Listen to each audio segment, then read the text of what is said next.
खुद से जीतने वालों को मेरा सलाम। कठिनाई और परेशानी से बड़ा कोई शिक्षक नहीं होता। बियर ग्रिल्स अपनी किताब मड स्वेट एंड टीयर्स में लिखते हैं कि ये बात मेरे जीवन पर एकदम सटीक बैठती है। मैं 21 साल का मस्ती में रहने वाला SAS का सैनिक था। जवानी, सेहत और गर्लफ्रेंड्स थी। फिर एक एक्सीडेंट ने मुझे पैरालिसिस तक पहुंचा दिया, मुझे डिप्रेस्ड और हताश बना दिया। बियर ग्रिल्स कहते हैं, मैंने अपने डर और कमियों का सामना किया, 4 लेसन सीखे जिनकी मदद से मैं न केवल डिप्रेशन से बाहर निकला बल्कि जीवन में मैंने कभी पीछे मुड़कर नहीं देखा। उस दिन पैराशूट नहीं खुला। बियर ग्रिल्स कहते हैं कि स्पेशल फोर्स के चलते मैं एक अनुभवी पैराशूटर था। कई बार प्लेन से कूद चुका था, लेकिन उस दिन मैंने महसूस किया कि पैराशूट खुलने के बावजूद नीचे गिरने की स्पीड ज्यादा कम नहीं हुई।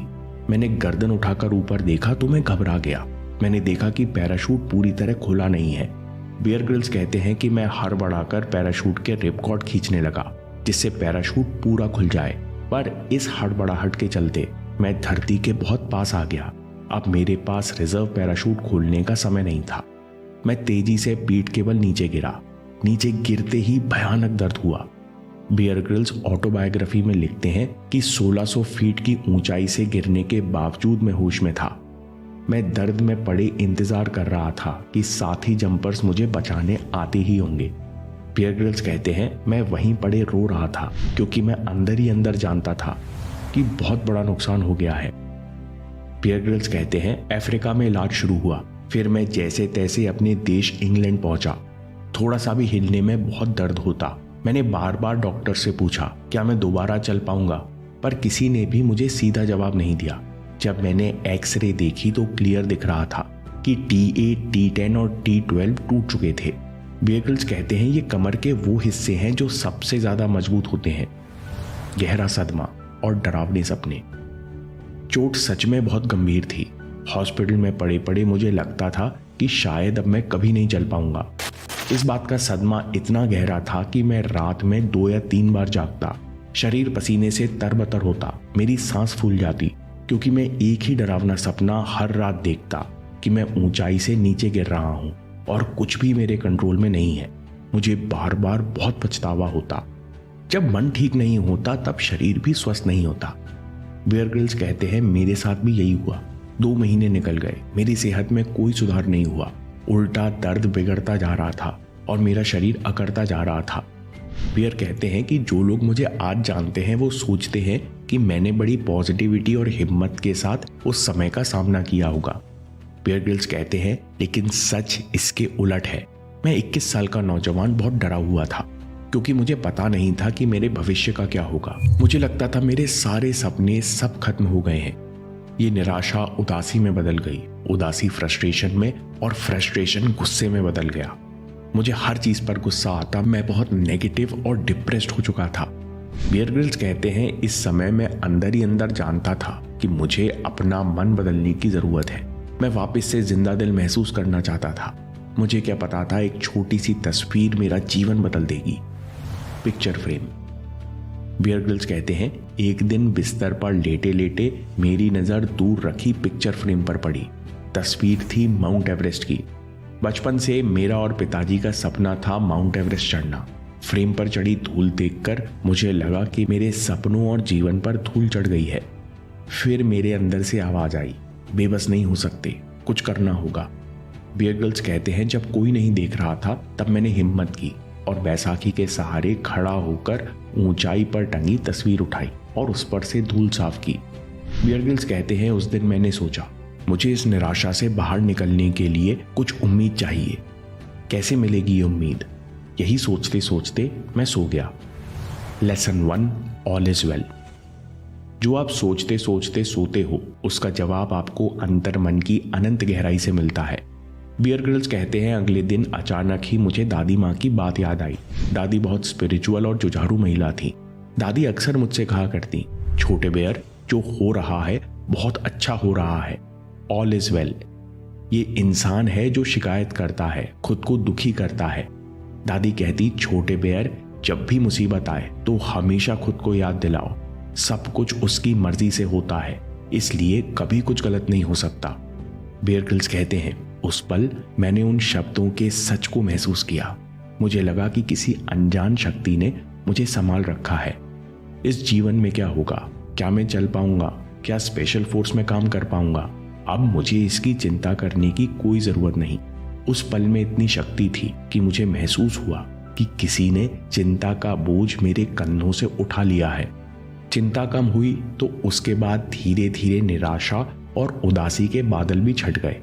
मन स्वस्थ हुआ तो शरीर भी ठीक होने लगा। खुद से वादा। बियर ग्रिल्स कहते हैं कि इस घटना के बाद अचानक सुधार होने लगा। एक्सरे में देखा हड्डियों के जुड़ने की स्पीड में काफी तेजी आई है।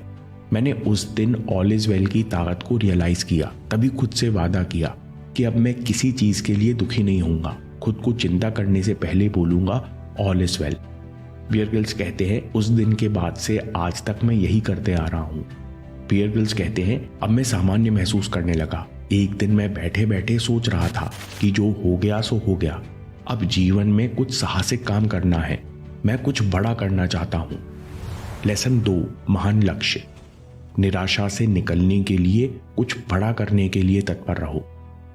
मैं यही सोच रहा था कि मेरी नजर सामने एवरेस्ट की तस्वीर पर गई। अनायास ही मैंने उसे उठा लिया। बियर ग्रिल्स कहते हैं मैं तस्वीर को देखकर जोर से बोला, जैसे ही मैं ठीक होऊंगा वैसे ही एवरेस्ट चढ़ूंगा। और उस दिन मैंने खुद से दूसरा वादा किया, अपनी पूरी जिंदगी बिना किसी डर और संदेह के जीऊंगा। लेसन 3, जीवन हर हाल में अनमोल गिफ्ट है। बियर ग्रिल्स कहते हैं जब मैं बताता कि मैं ठीक होकर एवरेस्ट चढ़ने वाला हूं तो लोग मेरी बात को इग्नोर कर देते, लेकिन अब मेरे पास सपना था। मुझे जल्दी से ठीक होकर एवरेस्ट चढ़ना था। बियर ग्रिल्स कहते हैं मैं मानता हूं कि लाइफ बहुत टफ है।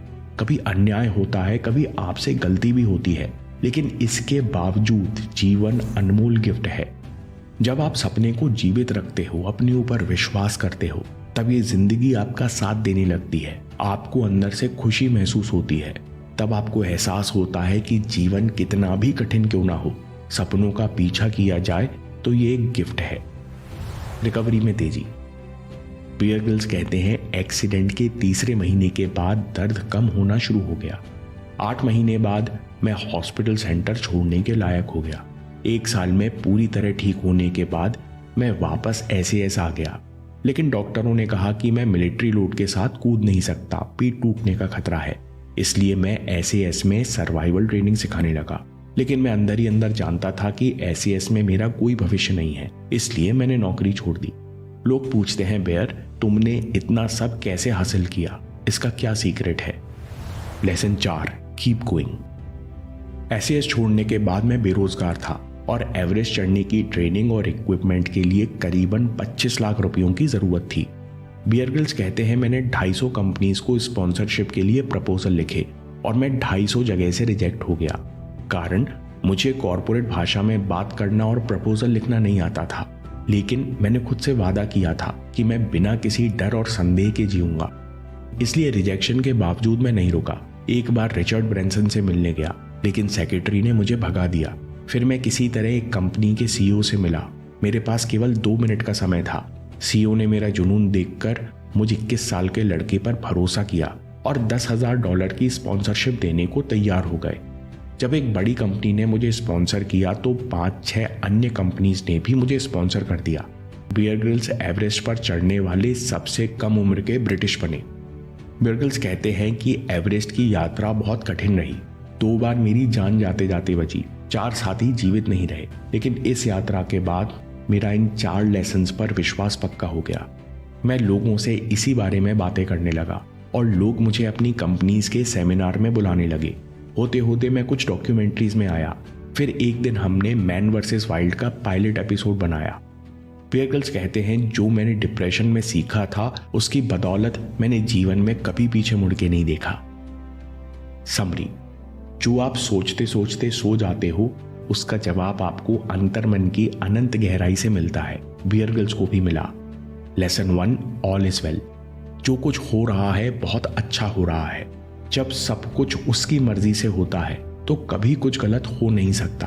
बियर ग्रिल्स कहते हैं मैंने इन शब्दों के सच को अपने अंदर महसूस किया और खुद से वादा किया कि अब मैं किसी चीज के लिए दुखी नहीं होऊंगा।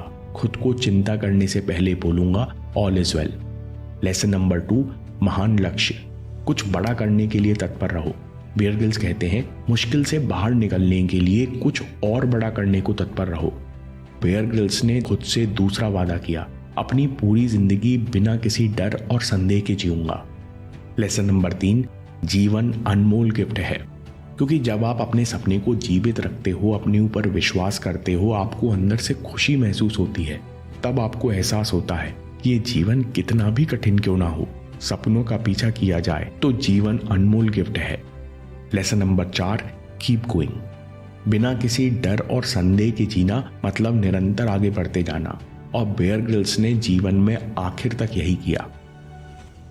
दोस्तों, थिंक एंड ग्रो रिच में नेपोलियन हिल कहते हैं कि सफलता के लिए जिद्दीपन तो चाहिए ही, और बिना जिद्दीपन के कोई सफलता नहीं टिकती। जब भी आपके पास समय हो तब जिद्दीपन के 8 नियम पर वीडियो जरूर देखिए या बाद के लिए सेव कर लीजिए, क्योंकि आपके समय से कोई वीडियो, कोई ऐप, कोई न्यूज़ कीमती नहीं है। मैं काम के किस्से लाता रहूंगा। हिम्मत, हरकत, होशियारी, हम जीतेंगे।